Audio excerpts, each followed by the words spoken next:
Bonjour à tous, alors en direct de Jérusalem-Est, aujourd'hui en l'honneur de Yom Yerushalayim, la réunification de Jérusalem. On est dans le quartier de Shimon HaTzadik. Shimon HaTzadik, Siméon, comment on va dire, Simon le Juste en français. Et on va aller voir où est-ce qu'il est enterré ici. Donc dans la partie, comme tu disais tout à l'heure, de Jérusalem-Est, puisque nos ennemis aiment bien diviser Jérusalem.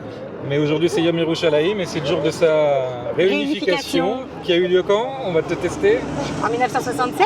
Après la guerre des 6 jours, voilà, Jérusalem qui était occupée par les Jordaniens pendant 19 ans a été réunifiée par Israël en 1967 après la guerre des 6 jours. Et là on est dans un quartier, donc dans le quartier de Jérusalem-Est qui s'appelle Sheikh Jarrah. Ouais, qui a été renommé par les colons musulmans Sheikh Jarrah. C'est un quartier, vous en avez sûrement déjà entendu parler, qui a été problématique ces dernières années, puisque quand les Juifs sont revenus sur leur terre en 1967, eh ben, ils ont trouvé des colons arabes dans leurs maisons. Donc il a fallu sortir les Arabes des maisons des Juifs. Nous sommes dans la partie est de Jérusalem. Nous sommes dans un quartier qui est vieux depuis plus de 2000 ans. Nous sommes dans un quartier qui a été construit à l'origine depuis l'époque de Shimon HaTzadik. Attention, je commence. On n'enterre pas dans la ville, on enterre à l'extérieur de la ville. Et juste à côté d'ici, il y a énormément de tombeaux. Et l'histoire nous raconte qu'il y a le tombeau du Sanhédrin et il y a le tombeau de Shimon HaTzadik. Et donc il décide de faire un quartier. Et il va y avoir une synagogue, elle est là. Et cela fait partie des quartiers. Le quartier commence à vivre, etc. Et toutes les maisons que vous voyez, toutes les petites maisons où vous êtes passés, ce sont des maisons du quartier, des familles qui habitent, qui sont installées dans ce quartier. De ce côté-là, il y a Nachalat Shimon, un autre quartier juif qui s'installe ici. Donc je sais que c'est des maisons juives, regardez. Regardez. Mais je vais vous montrer autre chose. Vous saviez qu'à l'époque, on ne rajoutait pas des sortes de morceaux de bois pour mettre la mezouza à l'intérieur. On creusait dans la pierre et on mettait la mezouza. Il y a eu des choses terribles. En 1929, les émeutes qu'on vous parle tout le temps à Hebron, elles étaient aussi ici. Dans le quartier de Nissan-Bek, il y a tout un quartier qui a été massacré. Shimon HaTzadik, ici, dans ce quartier, les gens ont très peur. Ils ne savent pas ce qui va se passer. Juste au-dessus d'eux, et on y vient dans quelques minutes, eh bien, il y a eu un attentat terrible. On peut dire même un pogrom. 70 personnes sont décédées. Et je vous concentre ici. On est juste un mois avant la création de l'État d'Israël. Tout le monde sait que ça va arriver. On ne sait pas quand, mais on le sent. On ressent que c'est pour maintenant. Les Juifs du quartier, ils sont embêtés sans arrêt. Ils vont quitter ce quartier. Ils vont quitter toutes les maisons et ils vont passer de l'autre côté. Sur tout le chemin, vous avez pu le voir, il y a le tramway. C'est la frontière. Ça veut dire quoi, c'est la frontière? Ça veut dire qu'il y a deux populations qui ne se parlent pas. Ça tire de temps en temps, il ne faut pas s'approcher des barricades, etc.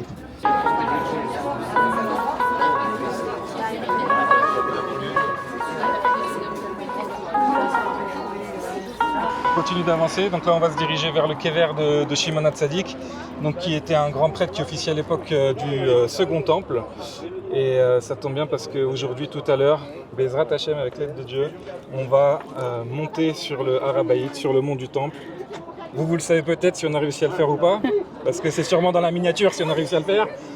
Mais là, nous on n'y a pas encore été. Donc on va de sainteté en sainteté petit à petit.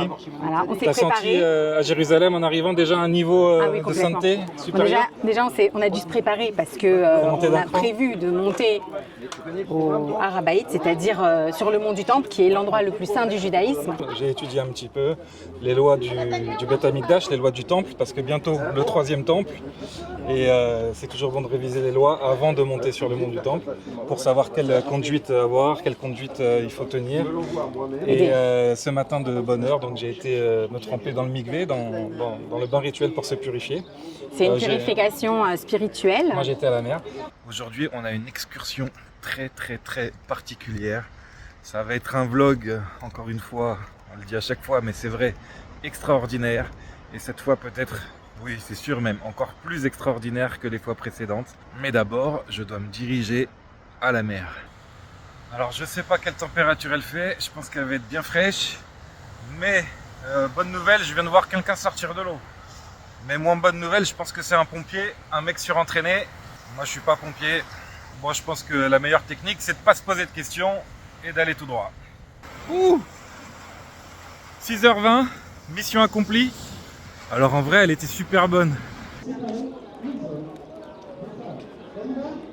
Quelqu'un qui a écrit le nom de Dieu, le tétragramme sur le mur.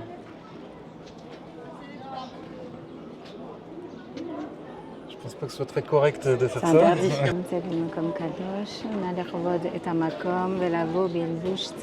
En gros, fille d'Israël, tu es dans un lieu saint, merci de respecter ce lieu et de t'habiller sanois, c'est-à-dire de manière pudique. Donc voilà l'entrée des hommes à droite, l'entrée des femmes ici. Et donc le quai vers le tombeau est au milieu entre les deux, et comme ça chacun a accès. Un beau. Je vais te passer la caméra, tu vas rentrer. J'ai filmé avec les femmes. Donc, la préparation pour monter sur le Har Habayit. On est parti au Mikvé la veille ou le matin. Pour moi, c'était la veille. Mon mari, il a été ce matin. Il ne faut pas porter de chaussures en cuir. Alors, j'ai fait appel à Gemini. Pour être sûr que mes chaussures ne contenaient pas de cuir. Le Rambam, voilà. Pas de chaussures du tout. Et d'après le Rambam, c'est mieux si tu mets pas de chaussures. Donc, de toute façon, je vais les balancer. Donc voilà, je suis très très excitée, ça fait 2 jours, 2 nuits que je dors pas, tellement j'ai une sensation, j'ai une hitrakshut, j'ai une excitation, j'ai une sensibilité incroyable. Donc j'ai l'impression d'avoir rendez-vous avec Dieu, donc pour vous dire, ça va très très loin et c'est pire que de passer un bac, c'est pire que de passer un examen. C'est vraiment un rendez-vous que Baruch Hashem, je remercie l'Éternel de me permettre de vivre ces moments-là. C'est le plus haut, je pense, le plus haut rendez-vous spirituel du peuple juif. Exactement. Au Beth Amikdash, bientôt reconstruit, Bezrat Hashem. Amen. Voilà, moi je dis il faut prononcer les mots, il faut le dire pour que ça se réalise. Voilà, faut pas avoir peur de dire qu'on va au Beth Amikdash. Voilà, j'ai dit à ma fille elle me dit mais maman tu vas où demain en exploration cette fois-ci? Je lui dis je vais voir le Beth Amikdash. Elle me dit mais maman qu'est-ce que tu racontes? Il faut pas avoir peur de dire on va voir le Beth Amikdash bientôt reconstruit. Voilà, parce que la parole est créatrice et c'est en le disant et en le répétant et en le disant encore que ça finira par arriver Bezrat Hashem. Et en montant sur le Har Habayit, de plus en plus nombreux et de plus en plus souvent. Dans les zones autorisées évidemment, parce qu'il y a des parties interdites, des parties autorisées. Donc voilà, il faut le faire, il faut montrer que c'est chez nous, que nous avons les clés, on l'a récupéré. Har Habayit Beyadenu, on l'a dit, ça fait déjà des dizaines d'années. Il est temps qu'il soit vraiment à nous. Et voilà. Et de la même manière qu'on vient ici près du quai vert de Shimon HaTzadik, c'est justement important de venir sur les kivrei tzadikim, sur les tombeaux, en tout cas autour, en tout cas de ne pas les abandonner, de ne pas les laisser seuls au milieu des mains des colons musulmans. C'est important de montrer que ces lieux sont notre patrimoine, même s'ils les renomment en arabe, en russe ou en chinois, ça sera toujours notre patrimoine. Exactement, c'est notre histoire. C'est notre souveraineté, on est là, on est de retour Baruch Hashem, il est temps de décoloniser la terre d'Israël. Voilà, et c'est pour ça que c'est important d'aller sur tous ces lieux qui représentent notre patrimoine. Comme on a été dans les autres vidéos, évidemment, à Hebron, à Shrem, aujourd'hui Jérusalem-Est, dans Jérusalem, aujourd'hui réunifiée depuis la guerre des 6 jours, depuis la victoire de 1967. C'est une conclusion? C'est quoi la conclusion? Baruch Hashem.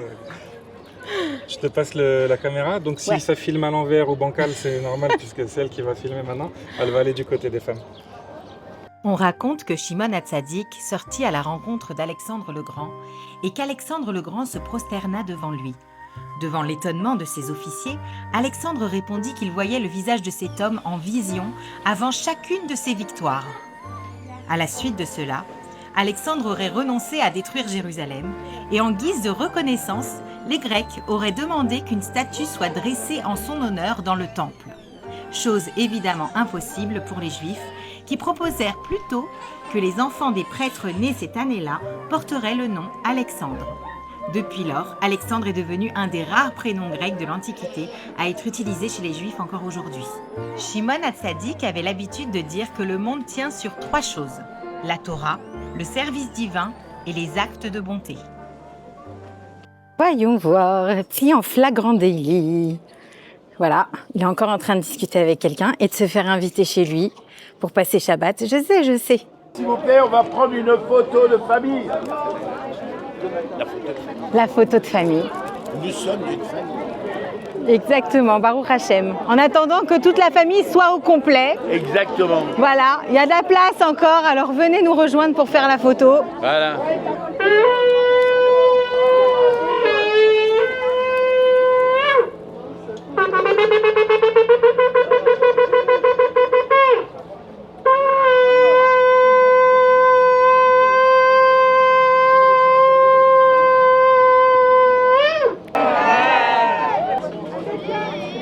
Tellement émouvant.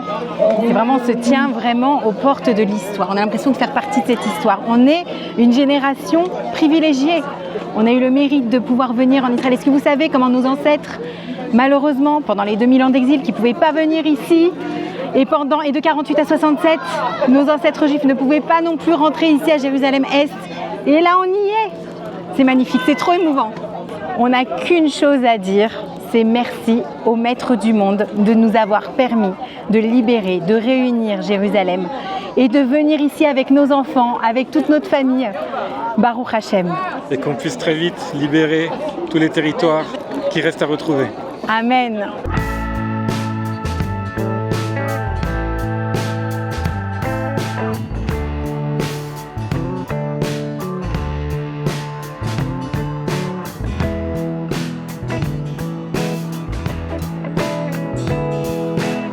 Salut les journalistes, vous voulez voir la sioniste? C'est très bien protégé.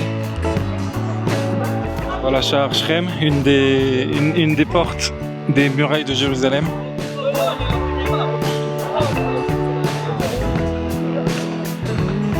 C'est un peu grande les marches que tu me fais descendre là.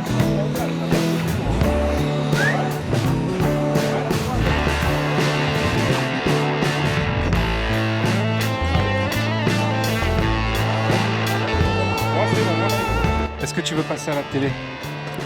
Ça dépend quelle télé. Si c'est Al Jazeera, non. Mais si c'est une télé israélienne ou française qui aime les Juifs et Israël, avec grand plaisir. Elles sont où les caméras? Elles sont là-bas. Attends. Ils sont là-haut en train de filmer là. Ils ont mis les trépieds. Là on est là. Donc Sha'ar Shrem, porte de Shrem. D'ailleurs on a été à Shrem, si vous avez vu la vidéo sur notre chaîne. Là-bas, on avait été de nuit escorté par l'armée pour aller voir le Kever Yosef, le tombeau de Yosef.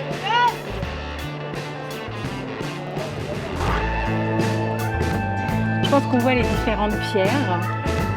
Et en fonction des différentes pierres, il y a différentes époques.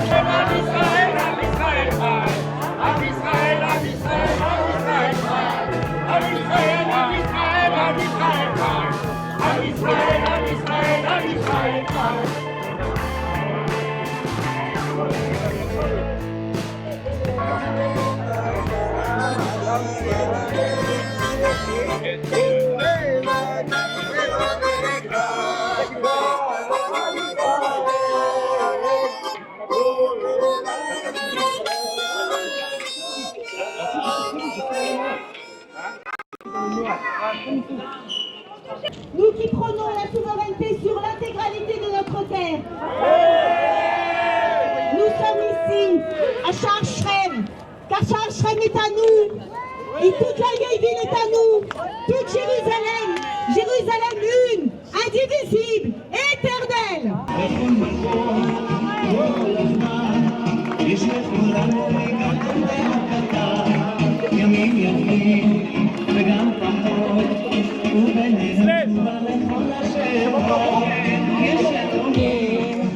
אחד גדול.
les gauchistes, présents tout le long du parcours. Jamais vu autant de caméras au mètre carré. Ils ne sont là que pour une chose, attendre le moindre pas de travers pour diaboliser tout le monde et diffuser leur poison sur les médias anti-israéliens du monde entier. Mais où sont ces assauts qui défendent un État israélien du côté arabe ? Inexistante. Il n'y a que nous pour avoir de tels énergumènes qui défendent la colonisation islamique. La Via Dolorosa, le chemin douloureux. Oui, un chemin très douloureux aujourd'hui pour nos ennemis, qui sont venus par centaines et puis au millimètre près, nos personnes âgées et nos femmes avec leurs poussettes, pour essayer d'en tirer la moindre image qui servirait leur abominable propagande. Qu'ils soient tous couverts de honte pour leurs insultes et leurs diffamations à l'égard de notre peuple, et qu'ils se fassent une raison, parce que nous ne nous excuserons jamais de vivre sur notre terre.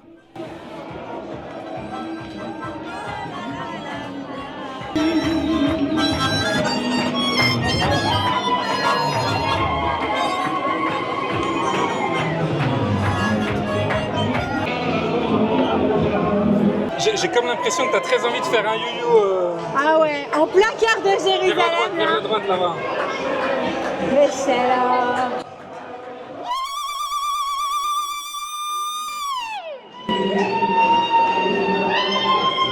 Je crois que tu viens de lancer une mode dans les défilés sionistes.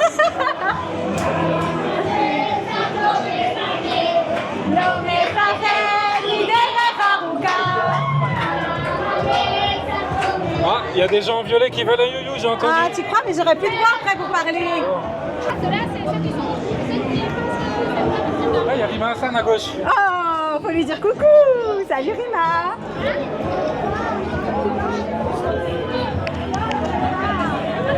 Bon, on a trouvé sa sœur, hein. Ah oui, c'est sa sœur, j'aurais dû la filmer. C'est sa sœur. Aujourd'hui, c'est un défilé de drapeaux pour célébrer la réunification de Jérusalem. Mishema, Milomel, Arrête, celui qui croit n'a pas peur.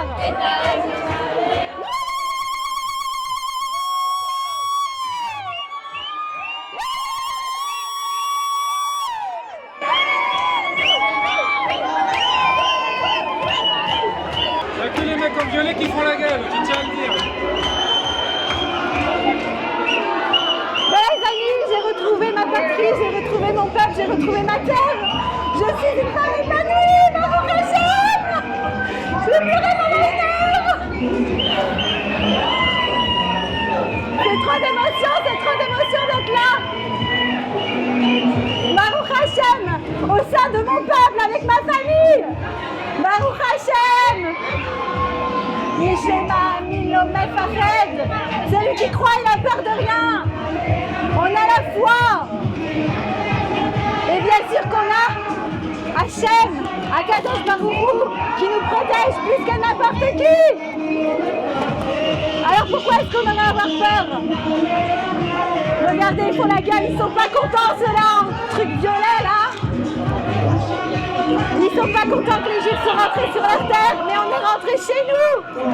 Et ils peuvent continuer de faire la gueule, nous on aura le sourire toujours jusqu'aux oreilles. Am Israël Chai. Voilà, faites la gueule, nous on continuera d'avancer et de vivre. Avec la joie. Exactement, dans la joie et la bonne humeur. Et la Emouna. Et la Emouna, Baruch Hashem. On arrive au cocktail. J'ai fait mon brushing ce matin pour rien. Oh, c'est pas important ça, voyons. On s'en fout d'être coiffé, maquillé ou quoi. Oui, l'instant. L'an prochain à Jérusalem. Voilà ce que chaque juif souhaite chaque année pendant la fête de Pessah. Nous prions pour la reconstruction complète de Jérusalem avec son temple, 3 fois par jour et après chaque repas composé de pain. Depuis plus de 2000 ans, nous jeûnons chaque année en souvenir de la destruction du temple de Jérusalem. Chaque synagogue du monde entier est tournée en direction de cet endroit, le mont du temple, le mont Moria, ici, au cœur de Jérusalem.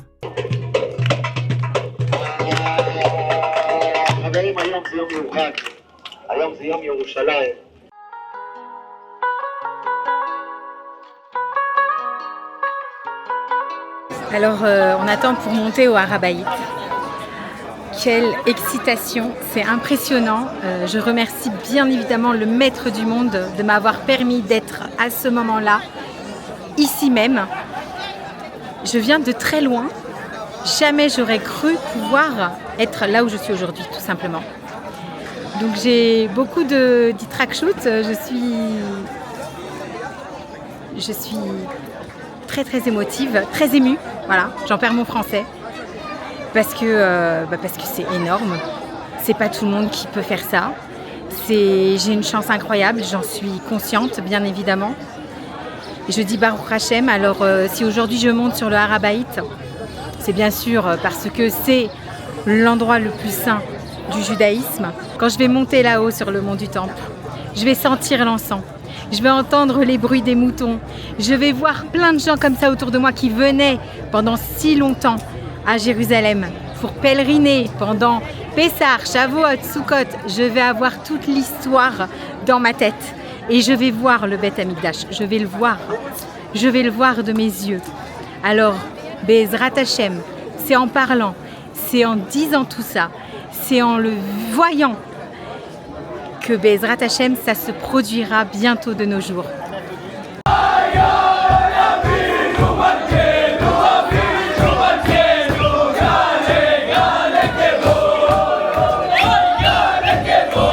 Alors ce pont, je l'ai tellement vu d'en bas, je l'ai tellement regardé de loin.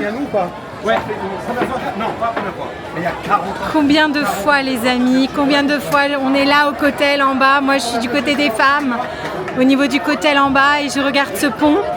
Et aujourd'hui je suis dessus, Baruch Hashem.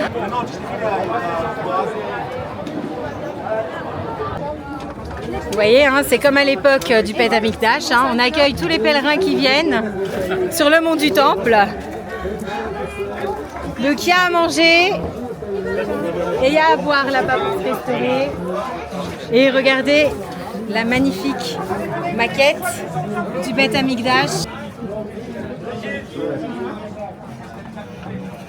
La montée des Juifs sur le Har HaBayit fait aujourd'hui encore polémique, surtout pour des raisons politiques.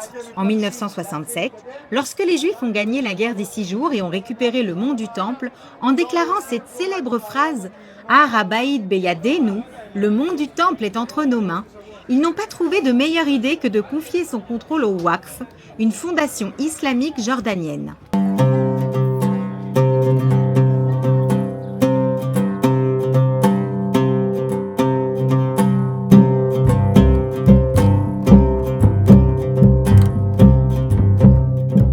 Depuis des décennies, le statu quo affirme que seuls les musulmans ont le droit de prier sur ce lieu et qu'il est interdit aux juifs de prier, chanter des psaumes ou se prosterner. Quelle infamie! Ce sont les juifs que l'on empêche de prier sur leur lieu le plus saint et ce sont eux que l'on accuse d'apartheid.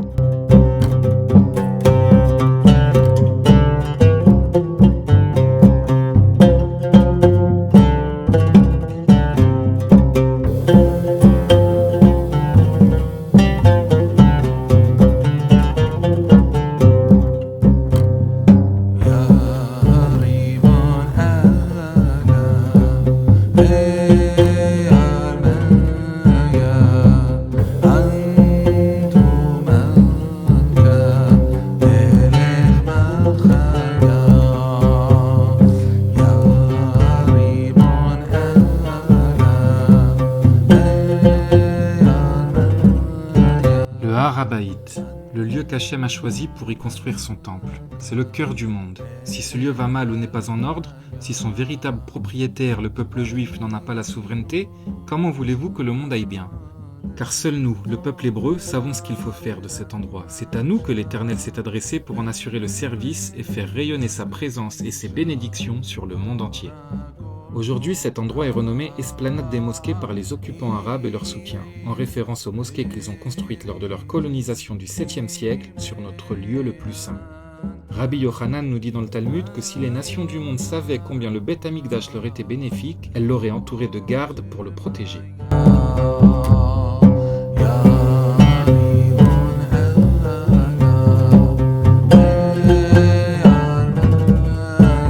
Actuellement, le grand rabbinat de l'État d'Israël interdit aux Juifs de monter sur le Har HaBayit. Ils interdisent l'accès à tout le mont du Temple, alors que d'après la Halacha, il y a des zones tout à fait permises, celles où nous marchons actuellement. Leur position rappelle étrangement la position de ceux qui ont refusé de monter en Israël quand il le fallait. À force d'être trop conservateurs, on passe souvent à côté des grands événements de notre histoire. Le drame de cette mauvaise posture du rabbinat, c'est qu'elle fait passer ceux qui montent pour des réchaïm, des renégats, alors que ce sont eux qui font avancer notre peuple vers sa délivrance.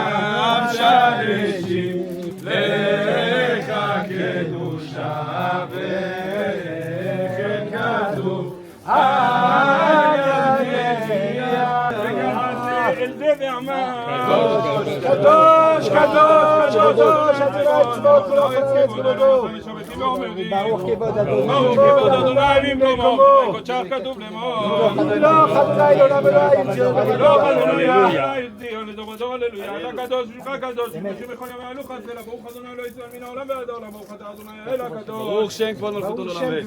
במקום אמן עולים ברוך שם כבוד מלכותו. השיע את עמך ובומר בזמנתך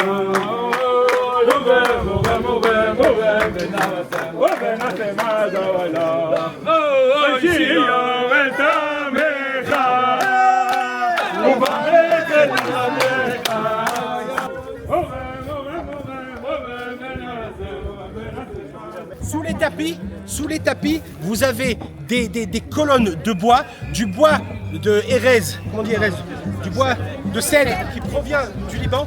Ils ont fait le Corban 14 à l'époque et on a pu voir que c'est de l'époque du Beit Rishon, du premier temple, du temple du roi Salomon. Quand ils sont arrivés, en 67, ils sont arrivés par le chemin là-bas. D'ailleurs, les deux premiers civils qui sont montés, c'est deux hommes. Le Rav Kook, c'est le petit-fils du Rav Kook, et le Rav Anazir. Le Rav Anazir, il est resté depuis 1948 jusqu'en 1967. Il est resté chez lui à la maison. Il a dit « Je ne verrai le jour que le jour où Jérusalem sera libérée ». En 1967, un des soldats du Rav Goren, il va le voir, il toque à la porte. Il lui dit « Monsieur le rabbin, vous pouvez venir ». Il y a les deux vieux, on les voit dans une jeep de l'armée, qui viennent ici, et lorsqu'ils viennent ici, le Rav il arrête la voiture, il enlève ses chaussures, et il rentre pour la première fois ici.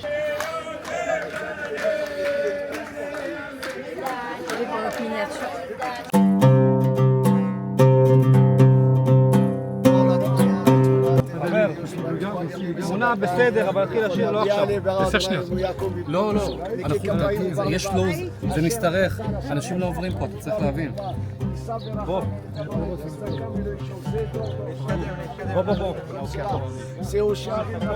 בוא. תעשו את זה ככה בדרך, בוא, חבר. חבר'ה, קדם עם הקבוצה, גבר. לא, קדם עם הקבוצה. לא. הלכתי.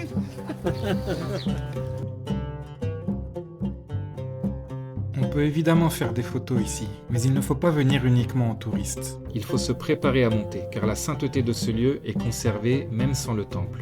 Le Rambam nous rappelle que c'est une mitzvah de révérer le temple comme il nous est commandé « Vous révérerez mon sanctuaire ». Cela consiste à monter sur le mont du temple sans bâton, sans chaussures aux pieds, bien que certains décisionnaires autorisent aujourd'hui l'accès avec des chaussures sans cuir. Ni avec de la poussière sur les pieds, ni avec de l'argent enveloppé dans son linge ou avec une bourse. On ne doit pas entrer dans un lieu aussi saint en ayant l'air de quelqu'un occupé à ses affaires quotidiennes. Il est évidemment interdit de cracher par terre dans tout l'espace du mont du temple, chose que ne respectent pas les actuels occupants lors de leur pique-nique festif ou pire lors de leur partie de football sur notre lieu le plus saint. Pourquoi ne respectent-ils pas ce lieu? Pas plus que les villages où ils habitent en terre d'Israël. Parce qu'ils savent qu'ils n'en sont pas les propriétaires, ils savent d'où ils viennent, ils savent vers où ils prient. Les Arabes viennent d'Arabie, les Juifs viennent d'ici, de Judée. Les synagogues du monde entier sont tournées vers cet endroit, mais eux préfèrent lui tourner le dos. Ça y est, la Jordanie arrive.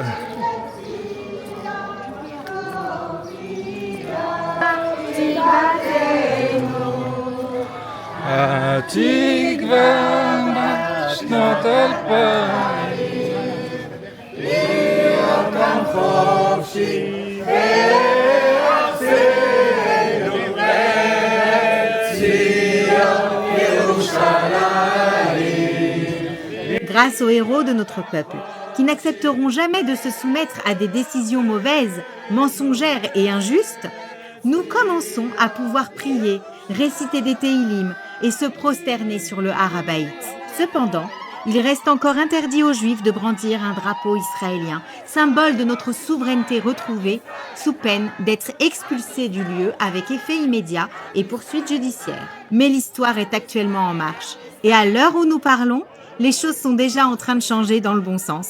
Le peuple juif retrouvera bientôt sa souveraineté totale sur ce lieu, car nous seuls détenons la capacité de révéler la sainteté de cet endroit, et pas seulement pour nous, mais pour le bien de toute l'humanité.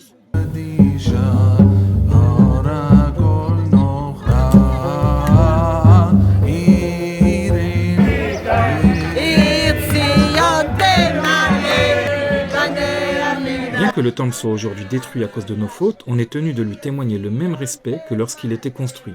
On ne pénétrera que dans les espaces où l'on avait le droit d'entrer lorsqu'il y avait le temple. C'est ce que nous apprenons du verset « Vous garderez mes Shabbats et craindrez mon sanctuaire ». Tout comme l'observance du Shabbat est un commandement éternel, de même, le respect du temple est éternel, car bien que détruit, la sainteté du lieu demeure. Par respect, on quitte ce lieu à reculons.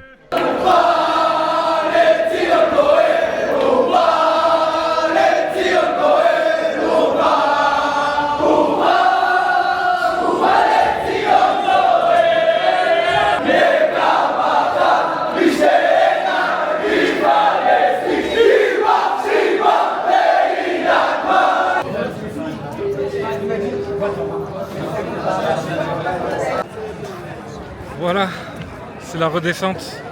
On était juste en face là. On était là-haut, ça y est. On est redescendu au niveau du kotel. C'est ce que je crois. Dis-moi. Je crois que ça va être dur de se contenter du kotel maintenant qu'on a goûté au Har HaBayit. C'est vrai. Quand on n'aura plus rien à dire, c'est grave. C'est très très grave. Il faut le temps de la redescente au niveau des émotions là. Complètement. Bon, déjà il faut savoir que donc on a pu faire le tour là-haut, hein. Vous avez vu les images avec nous. On n'a pas trop pu parler parce qu'il faut respecter bien sûr la sainteté du lieu. Alors ce qui m'a un peu froissé, c'est d'être à ce point pressé par les gardes, par nos policiers qu'on aime hein, de tout notre cœur bien évidemment, qui font un travail extraordinaire, qui ont le meilleur travail du monde, garder le Har HaBayit. Donc voilà, mais c'est vrai qu'on avait l'impression d'être... moi ça fait 40 ans que j'attends ce moment, tu comprends? Donc tu peux pas me presser comme ça, vite, je peux pas parler, je peux pas faire de prière. Alors, donc ça, je compte bien revenir. Néanmoins aujourd'hui, comme c'est Yom Yerushalayim, c'est un jour très très spécial. Ils nous ont laissé faire la prière, vous avez sûrement déjà vu les images, ils nous ont laissé faire Mincha, faire le Kaddish, ils nous ont laissé nous prosterner. Ouais. Baruch Hashem, et il paraît que ça a beaucoup changé parce qu'à une époque, on ne pouvait pas faire tout ça. Donc c'est justement en montant, en avançant, en montrant qu'on est là, en nous prosternant, en faisant nos prières, en sortant les drapeaux, même si aujourd'hui c'est interdit, hein, faudrait pas trop embêter les colons arabes de Jordanie, hein, le Waqf.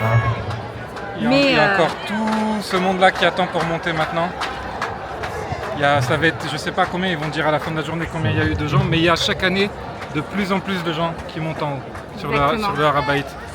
Donc moi j'ai une grande pensée pour les Juifs qui habitent en exil et qui n'ont pas conscience de à quel point ils sont en train de perdre leur temps en exil. Pourquoi je vous dis ça? Parce qu'ici on a l'impression de faire partie de l'histoire, de faire avancer l'histoire. Et on fait avancer l'histoire. Voilà, on était là au Har HaBayit, tous ensemble. On est là pour affirmer notre présence, notre souveraineté. Et on a besoin de vous en fait. Et plus on sera nombreux, et plus on sera déterminés, et plus on sera sûr de nous, et plus on aura ce qui nous revient de droit tout simplement, pour que justice soit faite pour le Ham Israël. Alors voilà comme une partie du groupe a sorti les drapeaux d'Israël. Donc la police évidemment a photographié tout le monde, fait des petits dossiers et ils ont arrêté donc une partie du groupe qui ont dû passer devant le juge immédiatement. Donc là, le groupe est séparé, on attend qu'ils passent devant le juge avant de les retrouver. Et sûrement qu'ils vont avoir une amende ou je ne sais pas quoi. On va leur demander, on verra bien. Sûrement qu'il y a un flou juridique et puis il n'y aura rien du tout au final et que c'est que du Mais bon, vous trouvez ça normal blabla. quand même, toute cette hypocrisie. Et on a ici un magnifique drapeau. C'est quel drapeau ça? C'est le drapeau de la reconstruction du Beth Amikdash. Voilà.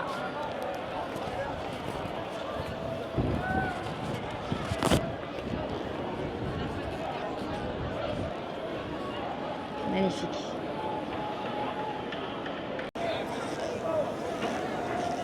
Donc voilà, avant d'aller au kotel, on fait Netilat Yadayim, c'est-à-dire l'ablution des mains. Oui, nos cousins n'ont rien inventé, hein.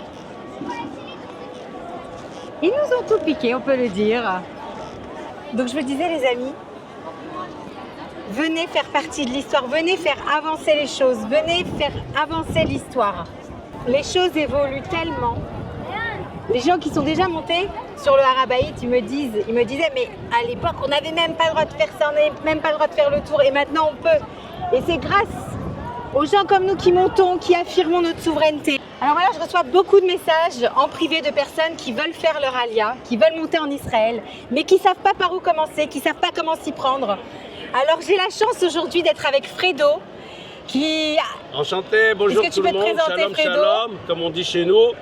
Voilà, je vous présente, on a un programme de préparation à l'Alia pour toutes les personnes qui sont en réflexion ou qui ont déjà un vrai projet de préparation à l'Alia, pour connaître un petit peu mieux ce qui vous attend ici en Israël, tous les codes de la société israélienne. Et un deuxième volet, une fois que vous arrivez dans les localités, un accompagnement avec des chefs de projet qui sont sur place, des filles du service national, avec des familles d'accueil. Vraiment, c'est pour avoir une intégration beaucoup plus en douceur que ce qu'on peut avoir si on est tout seul.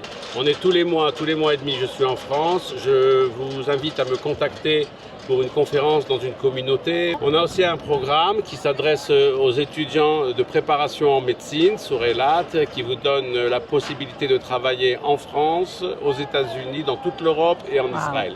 Merci à vous et à bientôt. N'hésitez pas à nous contacter. Allez, pour une alia réussie, Bezrat Hashem, on vous attend. Voilà, cette fois, on s'en va. Je crois que c'est la première fois que j'ai autant de mal à quitter le kotel et le Harabaït. Je crois vraiment que c'est la fois où j'ai le plus de mal. J'ai pas envie de partir, j'ai envie de rester encore. Je pense qu'on va laisser un petit morceau de nous ici, dans les pierres, dans la roche. Donc Baruch Hashem, merci mon Dieu de nous avoir permis de vivre ce moment. Ouais. On fête les 59 ans de la réunification de Yerushalayim, de Jérusalem. Et chaque année, on regagne un petit peu plus de droits à chaque fois. Le droit de monter sur l'Harabaït, le droit de faire un peu plus de prières, le droit de rester un petit peu plus longtemps, et le bientôt, droit de monter un peu plus nombreux. Et bientôt le droit de sortir un drapeau israélien sur le mont du Temple, qui, je le rappelle, est entre nos mains depuis 1967. D'ailleurs, tu as des nouvelles de Nili qui devait passer devant le juge? Alors, on n'a pas encore de ces nouvelles, mais on en aura bientôt. On va essayer d'aller la voir.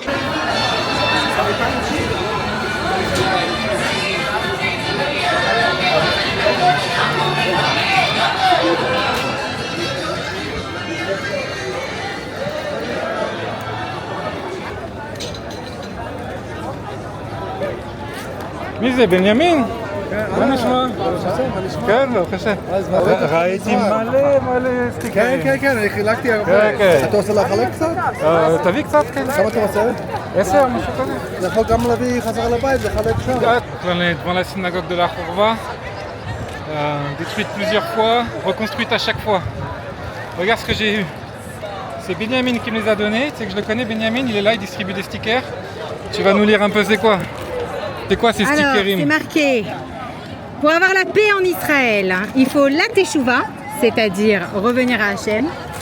Il faut la milchama, faire la guerre à nos ennemis qui veulent nous éradiquer. D'abord faire tchouva, c'est-à-dire faire les mitzvot, la Torah comme il faut. Ensuite, on peut faire la guerre parce qu'on respecte la Torah, donc forcément la victoire sera de notre côté. Hachem sera avec nous puisqu'on respecte ses commandements. Ensuite, Girouche, C'est-à-dire Girouche, le divorce, on divorce de nos ennemis, ils n'ont plus rien à faire ici. On fait ce que Sarah a dit à Abraham, renvoie cette servante car elle n'héritera pas avec mon fils, avec Yitzhak. Ensuite, Etiashvut, on s'installe sur notre terre, on récupère tous les territoires qui nous ont été volés et on se réinstalle dessus, Baruch Hashem. Et pour ceux qui sont bons en maths, ça plus ça plus ça plus ça égale la Nitzachon, c'est-à-dire la victoire, la réussite. Montre-nous le site internet. Alors, maronchilo.org. Voilà, plus d'infos. Et tiens, on va se la mettre là. Si vous ça voulez, me fera un autocollant de plus. Si vous voulez une Torah de Géoula, vous allez sur maronchilo.org.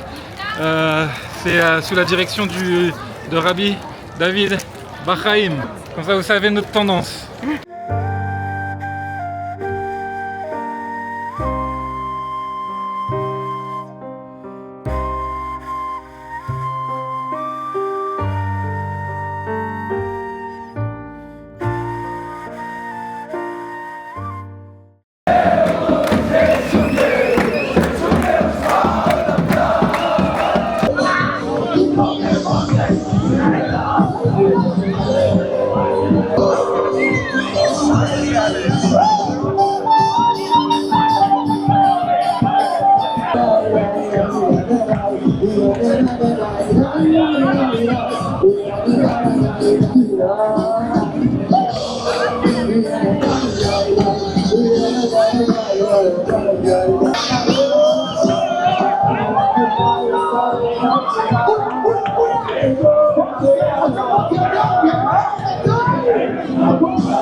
Mais c'est quoi cette ambiance de malade? Mais comment il y a des gens qui vont en boîte? C'est pas en boîte qu'il faut aller. C'est là, Yom Yerushalayim, mais quelle ambiance de malade! C'est une prophétie qui dit que à la fin des temps, Jérusalem sera reconstruite et les vieux et les enfants danseront ici. Alors qu'il ne faut pas oublier que pendant 2000 ans, c'était un désert. Elle était à l'abandon. La ville était détruite. Et aujourd'hui, Baruch Hashem, on reconstruit tout. Et il nous manque encore 2-3 trucs à reconstruire. Mais on y travaille. Alors venez bosser avec nous. Alors écoutez, on a retrouvé Nili. On a récupéré notre Nili. J'étais au commissariat. Alors pourquoi tu étais au commissariat? Ça m'était déjà arrivé d'y passer 6 heures. Maintenant c'est une petite demi-heure, ça va, c'est pas très grave. Donc, parce qu'on a brandi le drapeau d'Israël et on a chanté la Tikva sur le mont du Temple. Parce que monter sur le mont du Temple, c'est très important, c'est le plus important.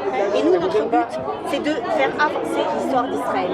Et tant qu'il n'y aura pas un drapeau d'Israël fixe, gigantesque, brandi sur le mont du Temple, nous ne pourrons pas prétendre être les véritables propriétaires.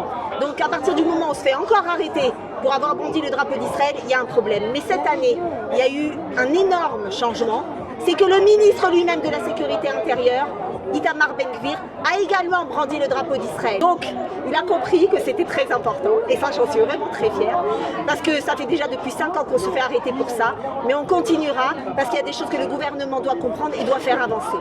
Donc, Chag Yerushalayim Sameach, ne jamais oublier notre Jérusalem, toujours faire mettre Jérusalem en haut de nos priorités, et le mont du Temple en particulier.